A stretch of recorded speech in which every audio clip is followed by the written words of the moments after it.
श्लोक दूसरा, अध्याय 15। अधश्चोर्ध्वं प्रसृतास्तस्य शाखा गुणप्रवृद्धा विषयप्रवालाः। अधश्च मूल्यानि अनुसन्ततानि कर्मानुबन्धीनि मनुष्यलोके। इस श्लोक के संदर्भ में कुछ दोहे प्रस्तुत हैं।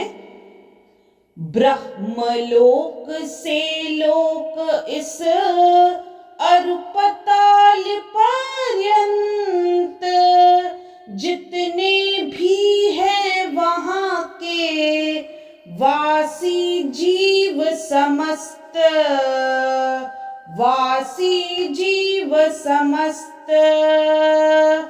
देव मनुष्य पिशाच पशु पक्षी कीट पतंग इसी वृक्ष संसार की शाखाएं अरुअंग।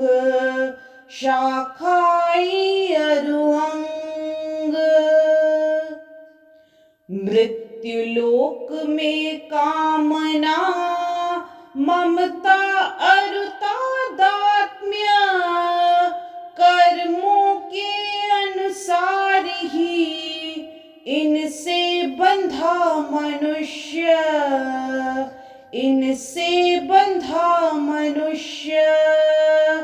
सब लोकों सब योनि में ये बंधन लवलेश।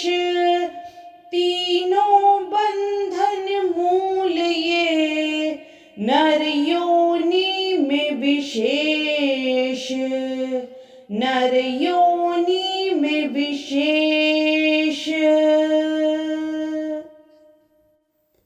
इस श्लोक में श्री कृष्ण अर्जुन को कहते हैं, इस वृक्ष की शाखाएं ऊपर तथा नीचे फैली हुई हैं और प्रकृति के 3 गुणों द्वारा पोषित हैं। इसकी टहनियां इंद्रिय विषय हैं। इस वृक्ष की जड़ें नीचे की ओर भी जाती हैं, जो मानव समाज के सकाम कर्मों से बंधी हुई हैं। यदि इस श्लोक का विस्तार करें तो अश्वत्थ वृक्ष की यहाँ और भी व्याख्या की गई है। इसकी शाखाएं चतुर्दिक फैली हुई हैं। निचले भाग में जीवों की विभिन्न योनियां हैं, यथा मनुष्य, पशु, घोड़े, गाय, कुत्ते, बिल्लियां आदि। ये सभी वृक्ष की शाखाओं के निचले भाग में स्थित है, लेकिन ऊपरी भाग में जीवों की उच्च योनियां हैं, यथा देव, गंधर्व तथा अन्य बहुत सी उच्चतर योनियां। जिस प्रकार सामान्य वृक्ष का पोषण जल से होता है, उसी प्रकार यह वृक्ष प्रकृति के 3 गुणों द्वारा पोषित है। कभी कभी हम देखते हैं कि जलाभाव से कोई भूखंड वीरान हो जाता है, तो कोई खंड लहलहाता है।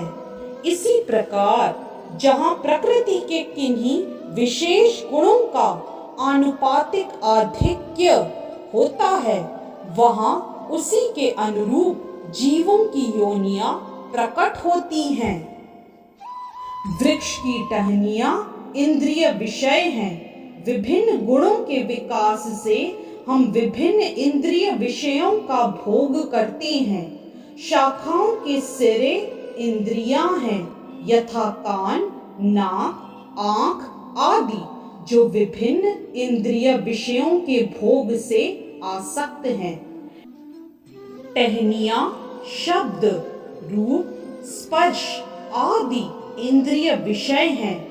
सहायक जड़ें राग तथा द्वेष हैं। जो विभिन्न प्रकार के कष्ट तथा इंद्रिय भोग के विभिन्न रूप हैं। धर्म अधर्म की प्रवृत्तियां इन्हीं गौड़ जड़ों से उत्पन्न हुई मानी जाती हैं, जो चारों दिशाओं में फैली हैं। वास्तविक जड़ तो ब्रह्मलोक में है, किंतु अन्य जड़ें मर्त्यलोक में हैं। जब मनुष्य उच्च लोकों के पुण्य कर्मों का फल भोग चुकता है, तो वो इस धरा पर उतरता है और उन्नति के लिए सकाम कर्मों का नवीनीकरण करता है। यह मनुष्य लोक कर्म क्षेत्र माना जाता है। इस तरह से श्लोक 2 अध्याय 15 की व्याख्या यहीं संपन्न होती है। हरे कृष्ण। यदि आज का वीडियो आपको पसंद आया तो कृपया लाइक, सब्सक्राइब, कमेंट और शेयर करना न भूलें। चैनल का नाम है मिस्टिक फेथ।